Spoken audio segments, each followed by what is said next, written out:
आप सब बच्चों को एक सूचना बताया जा रहा है और आज 23 मार्च है ना। तो भारत सरकार का तुगलकी फरमान जारी हुआ है कि आप सब बच्चों का विद्यालय फिर बंद किया जा रहा है क्योंकि कोरोना बढ़ रहा है। शांत रहिए कि आपका विद्यालय आज से 31 मार्च तक विद्यालय बंद रहेगा, ठीक है। और आप सब लोगों को बताना चाहेंगे कि यही काम पिछले साल भी हुआ था कि एक हफ्ते के लिए लॉकडाउन किया जाएगा जब आपका एनुअल एग्जाम चल रहा था, और तब से लेके पूरा साल जो था वो विद्यालय बंद हो गया, जिससे आपकी पढ़ाई बहुत ज्यादा नुकसान हुआ। और इस साल जब विद्यालय खुला, आपने किताब कॉपी अपना सारा व्यवस्था कर लिया, तब हमारे तुगलकी फरमान जो हमारे सरकार हैं वो अब आदेश कर दिए कि अब फिर जो है कि ये विद्यालय फिर बंद होगा।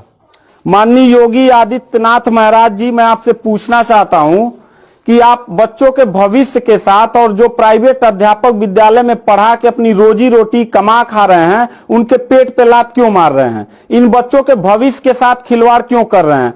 ठीक है, कोरोना अगर बढ़ रहा है, विद्यालय बंद था, पूरे साल में किसी एक अध्यापक ने, किसी एक प्रबंधक ने कभी भी विद्यालय खोलने के लिए कोई धरना प्रदर्शन नहीं किया और हम लोगों ने पूरा सपोर्ट किया। लेकिन बीच में अगर कोरोना फैल रहा है तो मैं आपसे पूछना चाहूंगा कि जब गोरखपुर महोत्सव आप करा रहे थे तब कोरोना फैल नहीं रहा था। जब आप आके यहाँ पे इलाहाबाद के प्रयागराज में कुंभ का मेला लगवा रहे थे तब कोरोना नहीं फैल रहा था, जहां पे करोड़ों लोग स्नान करने गए। और अभी हरिद्वार में महाकुंभ का आयोजन आप करवा रहे हैं तब कोरोना नहीं फैल रहा है। बिहार में चुनाव हो रहा है तब कोरोना नहीं फैल रहा है। और विद्यालय जो बच्चों का सबसे देश की रीढ़ की हड्डी होते हैं, जिनकी बुनियादी शिक्षा, प्रारंभिक शिक्षा आप बिल्कुल बर्बाद कर दिए हैं पिछले 2 साल से, और अब जाके फिर लॉकडाउन आप लगा रहे हैं। तो आपसे पूछना चाहेंगे कि बच्चों के भविष्य के साथ आप मैच क्यों खेल रहे हैं?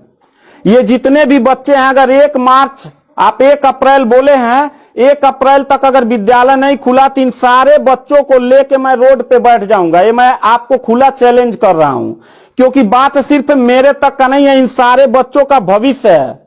और इन सारे बच्चों का भविष्य आप लोग अंधकार में डाल रहे हैं। आप लोग खुद नहीं चाहते हैं कि देश का बच्चा पढ़े, पढ़ के कुछ लायक बने। आप लोग अपना, जब रैली निकालना रहेगा, चुनाव रहेगा, तो कोरोना आपके पास नहीं रहता है। और जब आपको लगेगा कि आपके विपक्ष में लोग खड़े हो रहे हैं तो आप कोरोना का ड्रामा करा के विद्यालय को सबसे पहले आप बर्बाद कर रहे हैं। आप बताइए, विद्यालय में, आप गोरखपुर जिले में 193 लोगों ने अपने विद्यालय की मान्यता निरस्त करा लिया।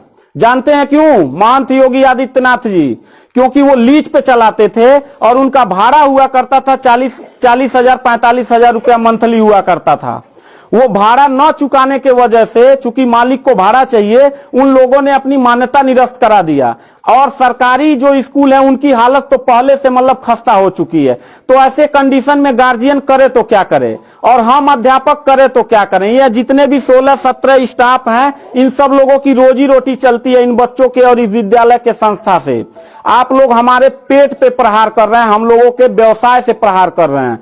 अगर आपको लग रहा है कोरोना है, ठीक है, विद्यालय बंद कर दीजिए, तो आप ये भी अपनी नियत को साफ करिए कि कुंभ का जो मेला, महाकुंभ का लगवाने वाले हैं, उसको भी कैंसिल कर दीजिए। और जो गोरखपुर महोत्सव और गोरखनाथ का मेला लगवा के आप ड्रामा करवा रहे हैं, वो भी बंद करवाइए। यानी आप खुद नियम का पहले फॉलो करिए, हम लोग नियम को फॉलो करने के लिए तैयार हैं। अगर लास्ट में जाते जाते यही कहेंगे, इन बच्चों को, चेहरों को देखिए, इनके माता पिता ने सारे बच्चों का, किनका मोबाइल बज रहा है, साइलेंट कर लीजिएगा सर। इन सब बच्चों के माता पिता ने, बच्चों कितने लोगों ने आप किताब कॉपी अपना सारा कंप्लीट कर लिए हो? पता है, एक एक बच्चों की किताब कॉपी 2-2 हजार रुपए की आती है। आप फिर लॉकडाउन लगा दिए, इनकी पूरी पढ़ाई बर्बाद हो गई। अब यानी आपने 1 हफ्ते का लगाया है, आपकी नीयत पे तो मुझे 100% विश्वास है ही नहीं है कि आप करोगे क्या। आप पूरे साल पढ़ाई बर्बाद करोगे। हाथ नीचे करिए। अब ये बच्चे करेंगे क्या? किताब लेकिन इनके गार्जियन करेंगे क्या? हम लोगों ने पूरा कोऑपरेट किया सरकार को। जितना दिन लॉकडाउन लगा था उतना दिन का मैंने पूरे सभी विद्यालय के लोगों ने शुल्क माफ कर दिया, क्योंकि गार्जियन के ऊपर कोई लोड न पड़े। हम लोगों ने टीचरों को पेमेंट नहीं किया, क्योंकि हम लोगों ने जब फीस नहीं लिया तो पेमेंट कहां से करें। हम लोगों ने पूरा सरकार का साथ दिया, जितना हो सकता था सब लोगों ने साथ दिया। लेकिन अब इतनी कंडीशन होने के बाद, विद्यालय खुलने के बाद आप लोग विद्यालय बंद कर रहे हैं, ये बहुत ही गलत कर रहे हैं। और आपका पॉलिटिकल जो फंडामेंटल जिस पे आप चल रहे हैं कि जिन नियतों पे आपका बर्बाद होने वाला है, मैं लिख के आपको दे दूंगा कि अगर फिर से 1 अप्रैल के बाद, ठीक है, अगर 1 हफ्ते के रोकने के बाद कोरोना भाग जाता तो मतलब 1 हफ्ता आप बंद कर लीजिए, बिल्कुल हम लोग 1 हफ्ता नहीं पढ़ाई कराएंगे।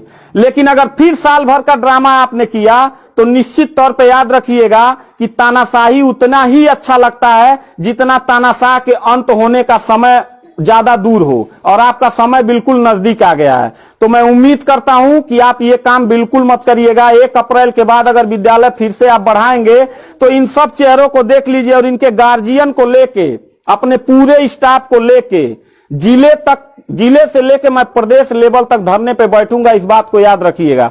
क्योंकि सवाल यहां सिर्फ मेरे रोजगार का नहीं है, मेरे जितने सहपाठी और जितने मेरे कर्मचारी लोग हैं और इन बच्चों के पढ़ाई का भविष्य का सवाल है।